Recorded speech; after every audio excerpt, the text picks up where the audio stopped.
and half. She was given a song to sing, but she didn't sing. Instead, she informed the audience that she would not sing, but would much rather recite. At the tender age of 6, she was sent to the convent of the Sacred Heart in Roehampton, England. Vivian and future star Maureen O'Sullivan became friends straight away. Maureen confessed to Vivian once, "When I leave school, I want to fly. I should be a pilot." To which Vivian replied, "Oh, I want to be an actress, a great actress."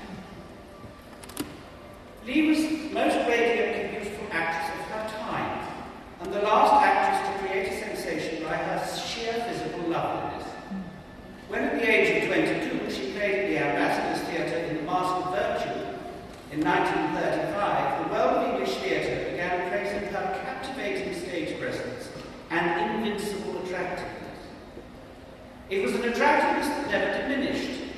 To her very last years, she remained beautiful, as when the world first saw her, with astonished and grateful eyes. Even though this beauty could have become a handicap, her exceptional talent for acting disproved the prejudice that beautiful women are nothing more than a pretty face. She had no conceit about her looks. She was ready to appear in unfashionable underclothes and in the most splendid garments designed to offset her beauty. She had the courage to reinvent herself and explore other areas of the performing arts by tackling with the unbroken spirit of the world of musicals when she appeared in the Broadway production of Tovarich, doing this with such great success that she received a Tony Award for her performance. Her enormous success as Scarlett O'Hara in Gone with the Wind, for which she became the first British actress to ever receive an Oscar, did not turn her attention to the stage. She brought pleasures to post-war theatre with outrageous and witty performances in such as The Skin of Our Teeth and School for Scandal. She was even finer in 1949 as Blanche Dubois in Tennessee Williams' A Streetcar Named Desire, in which she gave an outstanding and harrowing performance. It was the Hollywood film of this play that saw her winning her second Oscar in 1952. Her devoted love of Shakespeare and theatre saw her touring the world with the Old Vic Company not once, but twice in her lifetime. First with the tour of Australia and New Zealand with her husband Sir Laurence Olivier in the late 40s, and second with a sensational tour de force when she embarked on the world tour of the Old Vic Company, visiting not only the Antipodes but an unprecedented theatre tour to Latin America. The pinnacle of her acting career reached its climax in the early 50s, when alongside Olivier, she gave unforgettable performances in such works as Caesar and Cleopatra, Antony and Cleopatra, and Macbeth. That not only made them a vital pillar of the history of British theatre, but also set the standard for many generations of actors and continues inspiring people today. Both her histrionic and her acting abilities were demonstrated exceptionally on stage and on the silver screen during her career that expanded 3 decades. It was a very sad day, not only for her family and friends, but also for English theatre and the film industry, when her life came to a sudden end that July of 1967.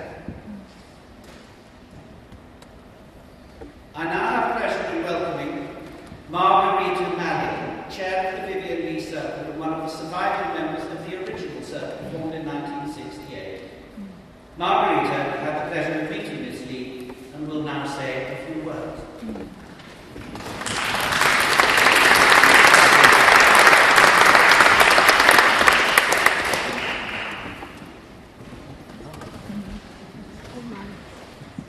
Ladies and gentlemen, I should like to welcome you all to this memorial event arranged by the Vivian Lee Circle to commemorate the 50th anniversary of the death of one of our greatest and most popular actresses. We are delighted to have her grandson, Mr. Rupert Farrington, and his daughter Sophie with us on this evening, and all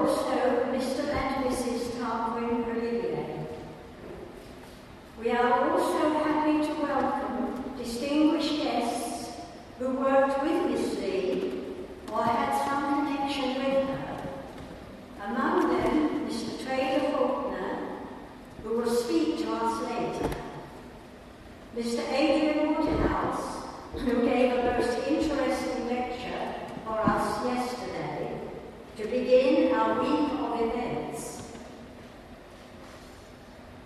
We also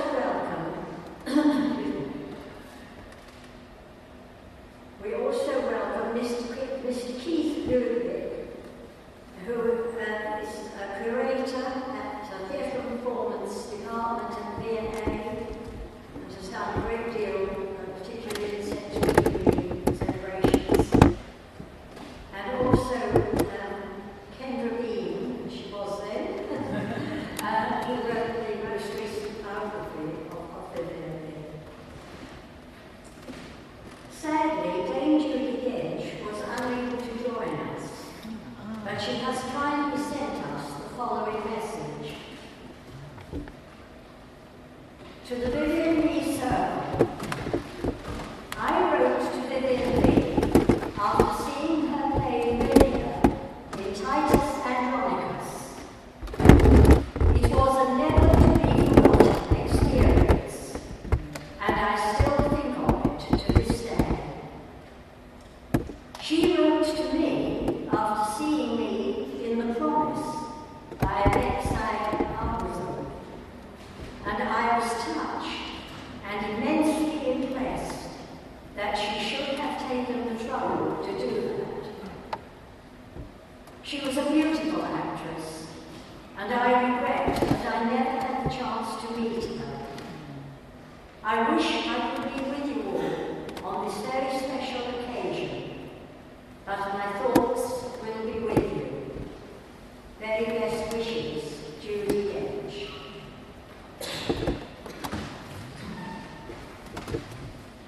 We also welcome Mr. and Mrs. Dixon Cress. Anne Dixon Cress was a neighbour of Miss Lee, together with her brother, when they were children, and visited her often. Mrs. Elvira Clara Bonnet, who knew Miss Lee and has come from her home in Spain to be here, and will pay tribute to her later. And many of our Vivian Lee Circle members, many of whom have come from overseas to be with us. And two people who, like myself, were members of the original Vivian Lee Circle, formed in memory of her soon after her death. Thank you all for coming this evening, and a very big thank you also to Alejandro and Kevin Franks for so ably organising the events of this week, in conjunction with V&A, the National Portrait Gallery, and Queen Mary University, to whom we also tender our grateful thanks.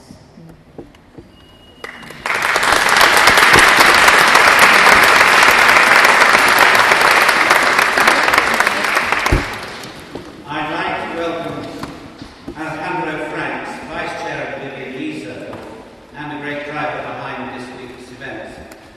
Alejandro has been Vice Chair for 3 years now, and alongside the Chairperson Margarita, have kept the circle alive.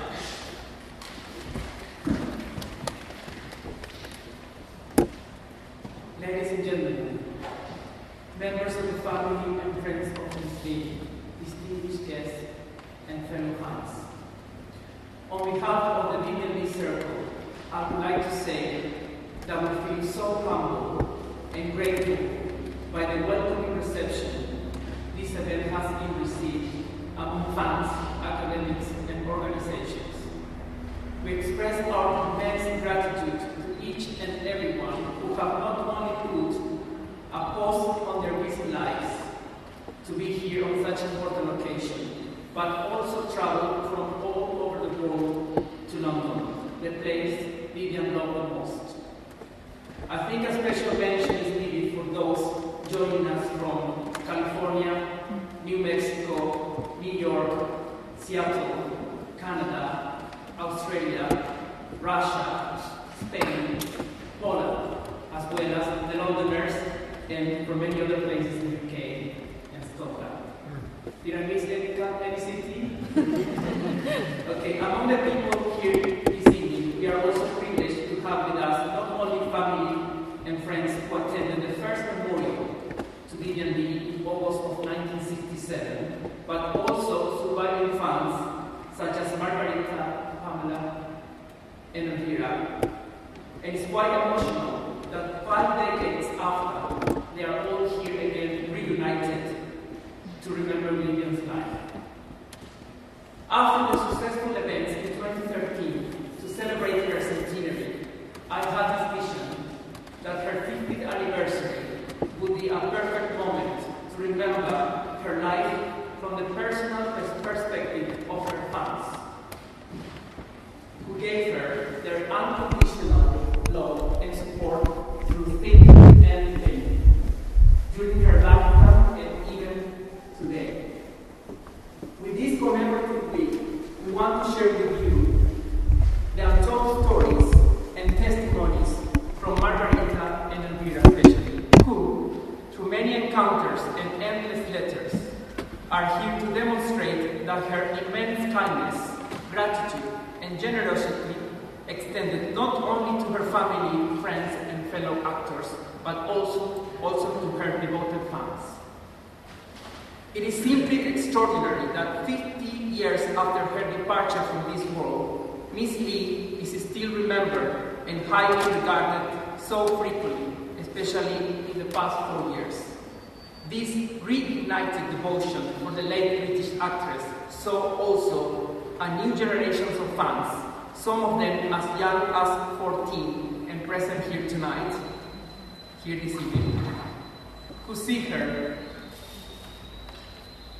and the passion for life that Vivian had, not only as an incredible source of inspiration, but also as a beacon of hope and courage to face the adversities of life. Wherever Vivian is today, we are sure in our hearts that she will be deeply touched by this tremendous tribute of love and admiration. Little would she have known when she said once, "I hope my life will prove a useful and a good one to many people, that this humble thought will become reality so many years after she entered immortality." Finally, we would like to make a charitable contribution in Vivian's memory to the charity SANE UK and their outstanding work to stop stigma and change mental health for good. We are going to raise money through the profits of this event, and we are going to also sell some raffle tickets with some amazing prizes to be given on the Sunday night at the Queen Mary University. And we are very pleased to announce that the law firm Clifford Chance will kindly match whatever funds we raise during the events. Alongside my husband Kevin Franks, who has helped me making this event possible for all of you, I sincerely hope that this week of celebrations we prepared with all our love and passion become a celebration of life that we can all take home and remember with joy for many years to come. We offer you a warm welcome to the Vivian Lee 50th Anniversary Week.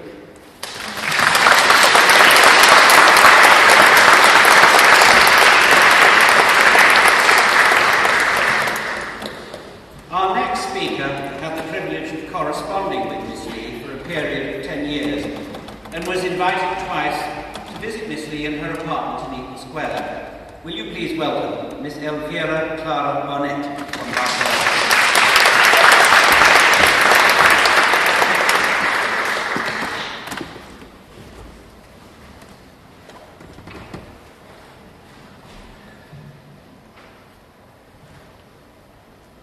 Vivian Lee, 1967, 27.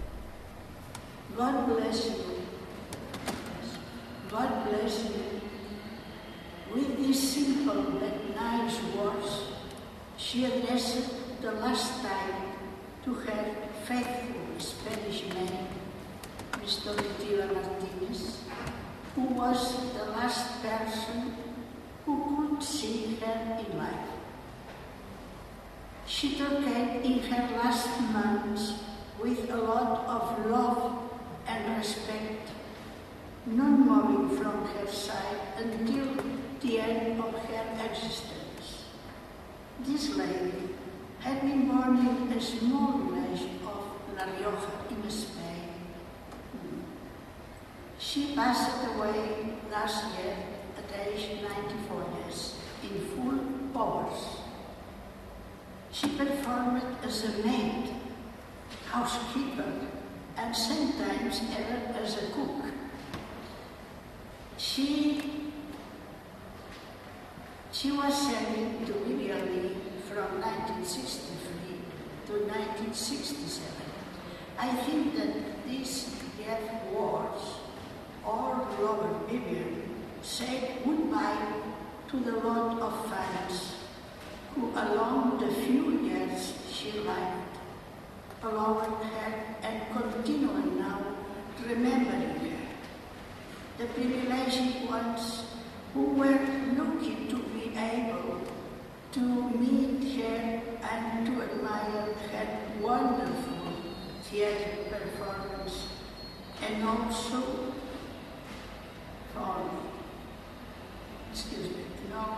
those who met her touch the big screen will remember her fondly.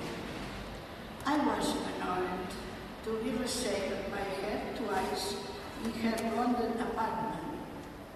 My first visit was on February 19, 1965, presenting a whole medallion with the corresponding dedication on the occasion the year before of the 25th anniversary of the premiere of her famous film Gone with the Wind in the southern city of Orlando, from Georgia, United States.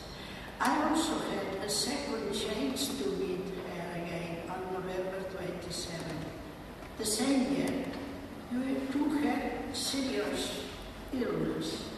I was not lucky enough to see her perform in the theatre, which was my most favorite visit. When she died on July 1967, I received her the same day with emotion, her last letter, and I was invited to her memorial by her own family, celebrated in St. Martin in the Fields in August 15. I keep in my heart, after 50 years of her disappearance, a beautiful and intimate memory of gratitude for having been so kind to me, answering to all my letters along 10 years of our correspondence, which I was received from the most distant place in which Vivian met on Thursday. I join with all of you to this beautiful and unforgettable homage that we dedicate with great affection to her. I am excited to see that so many young people from so many countries who did not get to know her continue to admire her with so much fervor after the years that have passed since her death. As big that she is, her memory and personality will never disappear, and I wish that future generations to keep remembering her endlessly. Thank you. Thank you very much. Thank you for having admitted me among all you as a member of honor of the Vivian League Center. I send a warm greeting to her dear family, grandchildren,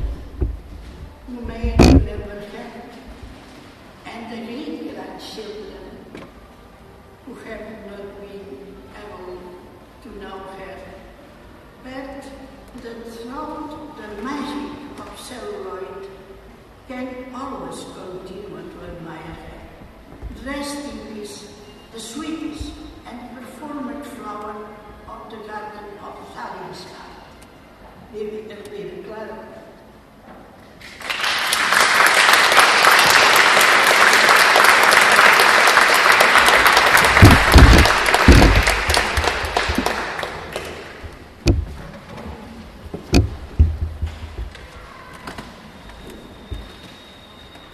We have a musical interlude now by the young and talented Ekaterina Walter, who has come especially from Russia to share an emotional song she wrote and produced for Vivian. The song is simply entitled Vivian, and the lyrics are in your memorial program.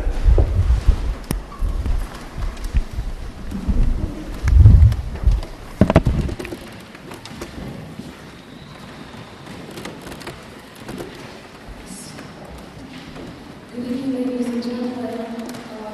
It's a great honor to be here today before my song, which I dedicated to an amazing, outstanding lady, Miss Vivian Leigh.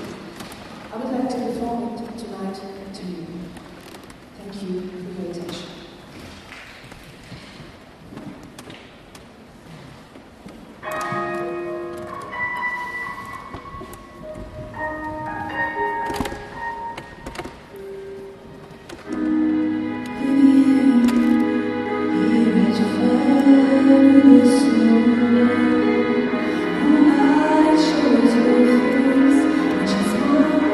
Reflect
the Australian actor who worked with Miss Lee and other eminences of the theatre, such as Laurence Olivier and John Gielgud.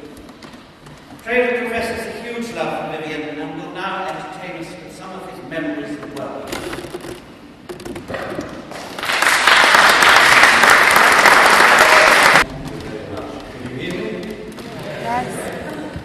Some years ago, I went to Roehampton to the nunnery there where Vivian had been brought when she was 6 years old to this school. I think it was called St. Teresa's. And this little girl walked to Darjeeling and left with an aunt. All the other girls went away for the Christmas holidays, and this little child, not yet 7, was left alone in the dormitory. Presently, the door at the end opened, apparently, and this tall nun, whose name was Mother Thunder, came down and sat on Vivian's bed with her arms folded. Vivian was absolutely terrified. And Mother Thunder said, "Don't be frightened, Vivian. We've all decided that you should have a little companion at night." She opened her arms, and onto the bed came a little kitten. And she said, "You're to have this kitten."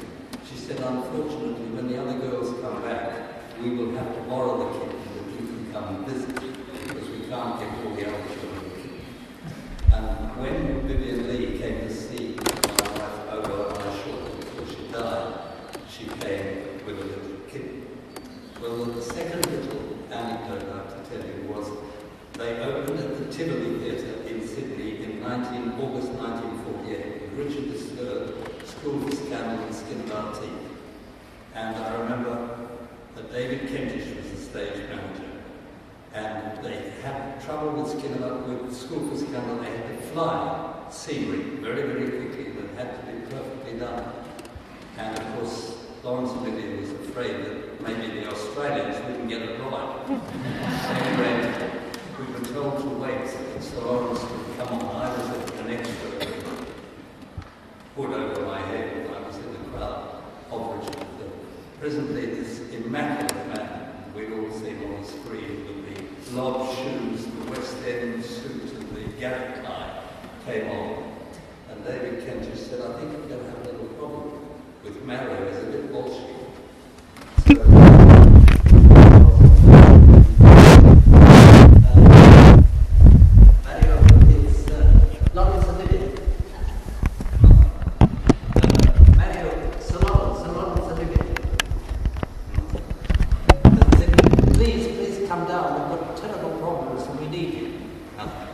David Kentish said, "Paul Vivian." And onto the stage walked this woman that I saw for the first time in the flesh, gorgeous.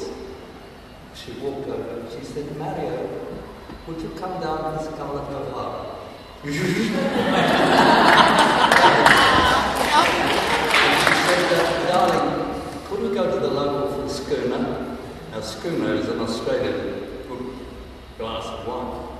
Oh, I said, "Yeah, lady, like that, Vivian, darling." Vivian. Oh, yeah. So off they went to the pub. Everything worked like clockwork.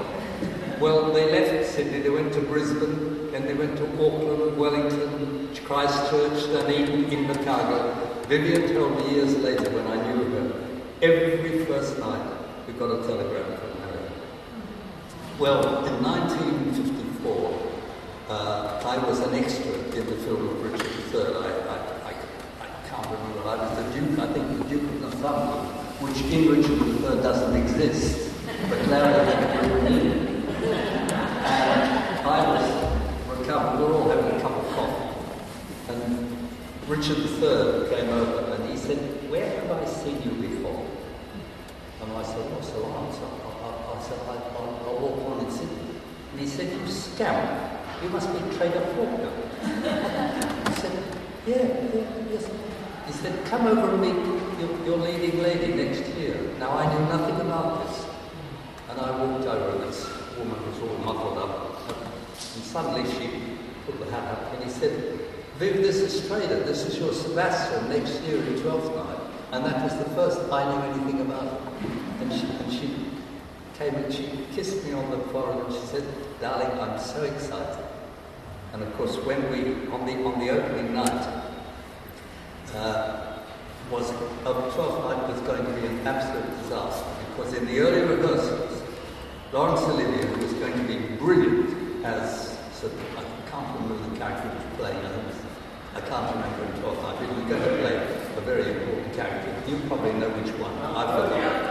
Anyway, he was going to be brilliant, and Gielgud, who was directing, I'll never forget, said, "Larry, please, Larry, it's so vulgar, don't." And that absolutely killed Olivier. That performance that he gave never took off. It was going to be brilliant. I could see what he was going to do, but it never happened. Anyway, on the opening night, I was called out of the dressing room to the video, and she said, "Darling, how much you pay a week?" I said, £25 a week. This was playing her twin, Sebastian.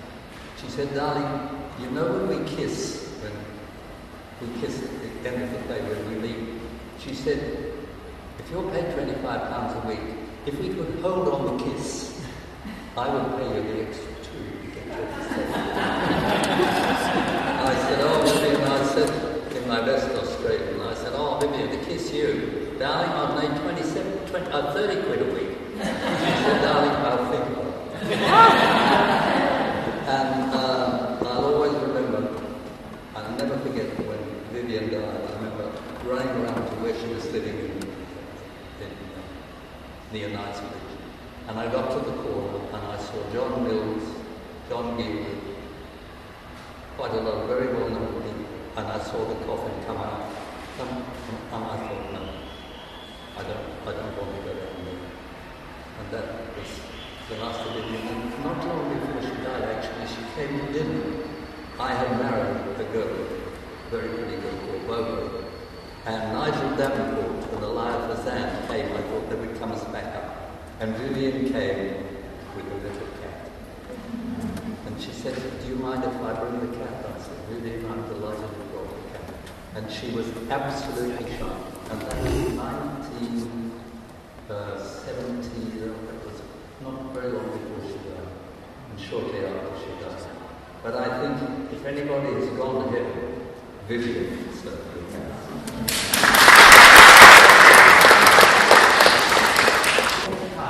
I believe Rita is going to do a reading, is that right? Rita.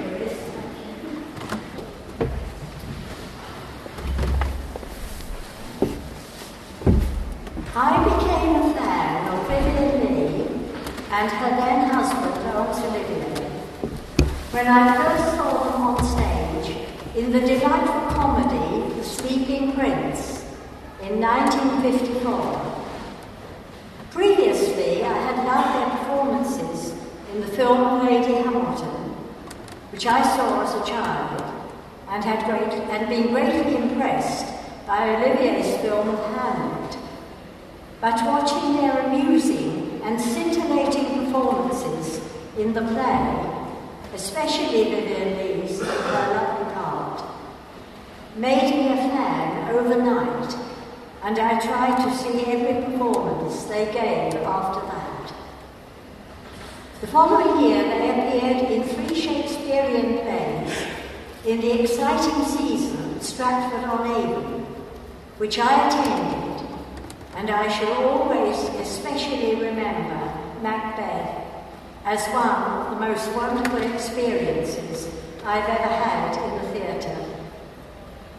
Whilst there, I met 3 girls who had been fans for some time, and they took me to see them at stage doors when we returned to London. As it worked out, I saw Vivian Leigh first and most frequently, as she was the one performing on the London stage at that time. And soon after that, they sadly parted. I was surprised to find how charming and friendly Vivian Leigh was to fans. And as we saw her whenever we could, she began to recognise us. It was a very exciting time for us, having lived through the Second World War and the period of austerity which followed it. and having rather dull jobs. It was lovely to be caught up in the magical and glamorous world of theatre, which I have always loved, but which had now become even more exciting. As time moved on, we began sending cards and gifts to Vivian Lee on her birthdays and at Christmas. And once I managed to choose a small gift which especially pleased her. She always wrote quickly to thank us, but on that occasion she took just a day or two longer, and then, to my delight, sent the first handwritten letter I'd received from her, saying that she had not written sooner, as she liked the gift so much that she wanted to write personally and to thank me, and waited until she had time to do so. She did so many kind and thoughtful things like that. I recently discovered that she kept some of our letters to her, which are now in her icon. Often she wrote postcards to us when she was abroad, and if she was very busy and sent us letters typed by her secretary, she often went through them and wrote in little extra notes. When my friend Joyce's mother died, she sent Joyce a very kind letter, and when I told her that Iris was ill, she sent her a lovely bouquet of flowers. We also heard of her kindness to other ordinary people like ourselves. Acts which she carried out quietly, and which were known only to those concerned, and from whom, as in the case of us fans, she had nothing to gain. One such incident concerned an elderly lady who supplied stools for people queuing outside the theatre, where she was appearing. She noticed that the lady had not been there for a while, and upon inquiring, was told that she was ill and in hospital. So she took the trouble to go and visit her. I had the great fortune to see Miss Lee giving brilliant performances in several plays and her 2 last films during those last years of her tragically short life, including Duel of Angels and Look After Lulu in London's West End theatres. When we heard that she was to lead an Old Vic tour to the Antipodes and South America, and would be rehearsing at Finsbury Park Empire, we went to see her, arriving at the stage door. And to our surprised delight, she invited us in to watch a rehearsal of The Lady of the Camellias, which was such a joy and privilege for us. Afterwards, she came and chatted with us, and told us how happy she was, as she had just been to see her newborn second grandson, who was such a lovely baby. We gave her a mascot to wish her luck on the tour, and when she was in Australia, she wrote and told us that our mascot was on her dressing room mirror.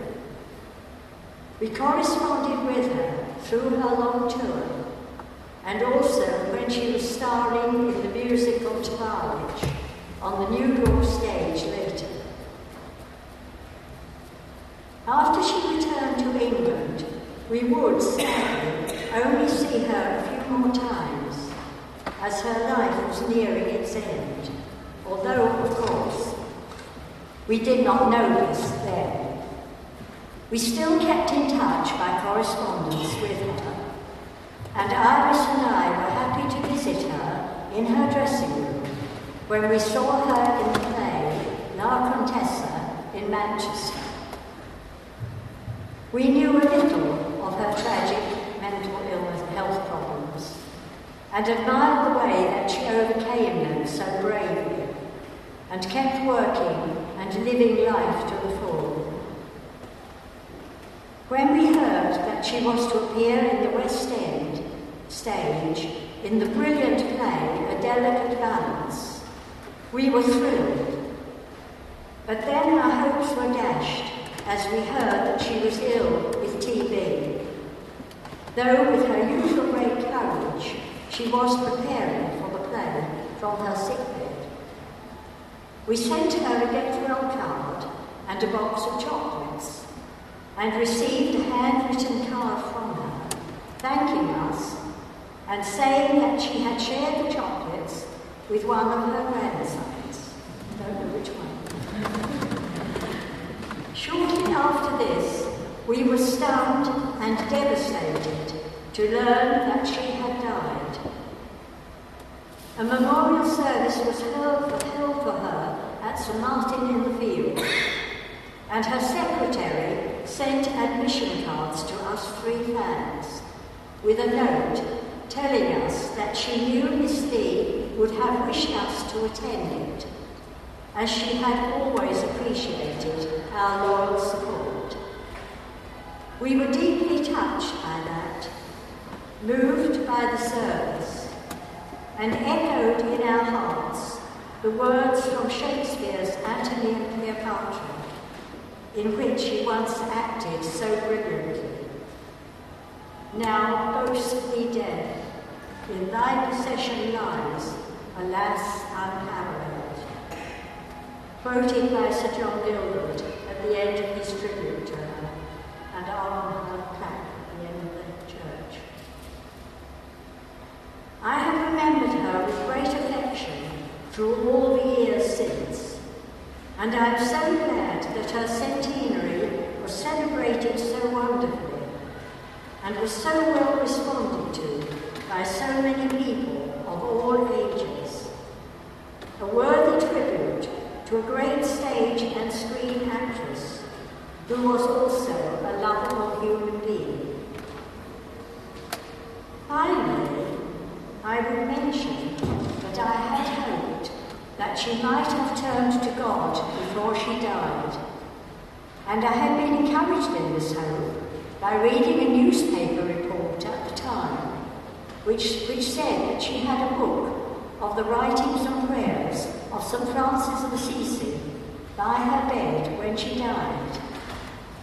This has been confirmed quite recently by more than one person, and I should like to conclude by reading the famous words which, according to Dirk Bogarde, in a book of his I recently discovered, were underlined in the St. Francis of Assisi book by her bed. Grant that I may not so much seek to be consoled as to console, to be understood as to understand, to be loved as to love. For it is in giving that we receive, it is in the pardoning that we are pardoned, and it is in the dying that we are born to eternal life.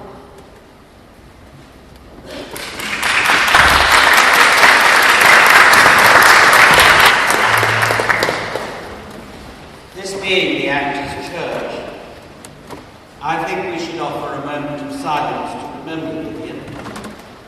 She was so revered in theatre land that on Saturday the 8th of July 1967, all the theatres in London's West End extinguished their marquee lights for an hour in honour of her memory.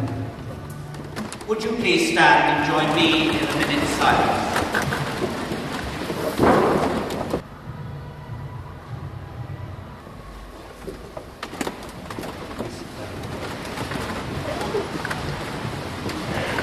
I'd like to ask Kevin Franks, Alejandro's husband, who worked closely with him behind the scenes, to lead us towards the end of this memorial. Thank you.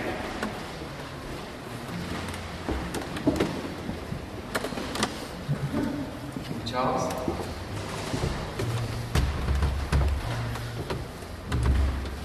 As this evening comes to an end, we would like to quote the words from Sir John Gilbert on the day of Vivian's memorial in August 1967. Her manners, both in theatre and in private life, were impeccable. She was punctual, modest, and endlessly thoughtful and considerate. She was frank throughout, without being unkind, elegant but never ostentatious. For all she gave so gravely and so gaily, now boast thee, death in thy possession lies, alas, unparalleled. We're in for a treat now. To mark this anniversary, Irene Georgescu, who's here from Romania, a devoted fan of Miss Lee, has created a beautiful video montage tribute for Vivian, which reminds us all of the great talent she was.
Title